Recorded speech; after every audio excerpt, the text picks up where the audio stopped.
অত্যন্ত সুপরিকল্পিতভাবে নির্বাচনকে পিছিয়ে দেওয়া, জনগণের যে অধিকার সেই অধিকার থেকে জনগণকে বঞ্চিত করাবার এবং ভোটের অধিকার থেকে বঞ্চিত করবার একটা পায়তারা শুরু হয়েছে।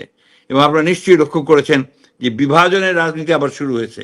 এখানে গোত্রে গোত্রে যে বিভাজন সৃষ্টি করার চেষ্টা করা হচ্ছে, সরকারের বিভিন্ন ইনস্টিটিউশনগুলোকে পরস্পরের মুখে আপনার মুখোমুখি করার একটা ষড়যন্ত্র চক্রান্ত শুরু হয়েছে।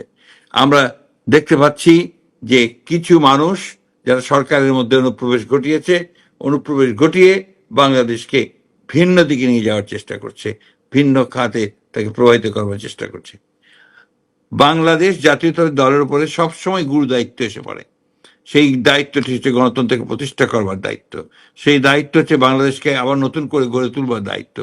সেই দায়িত্ব হচ্ছে শহীদ প্রেসিডেন্ট জিয়াউর রহমান যে স্বপ্ন দেখেছিলেন, আমাদের দেশনেত্রী বেগম খালেদা জিয়া যে স্বপ্নকে বাস্তবায়িত কাজ করতে শুরু করেছিলেন, এখন যে তরুণ নেতা নতুন স্বপ্নের মধ্য দিয়ে বাংলাদেশকে গড়ে তুলতে নেতৃত্ব দিচ্ছেন আমাদের ভারপ্রাপ্ত চেয়ারম্যান তারেক রহমান সাহেব, তাদের সমস্ত স্বপ্নগুলোকে, বাংলাদেশের আশা আকাঙ্ক্ষা, মানুষের আশা আকাঙ্ক্ষাগুলোকে বাস্তবায়িত করবার জন্য আজকে বিএনপির প্রতিটি নেতা কর্মীকে অত্যন্ত সজাগ এবং সচেতন ভাবে তাদেরকে কাজ করতে হবে।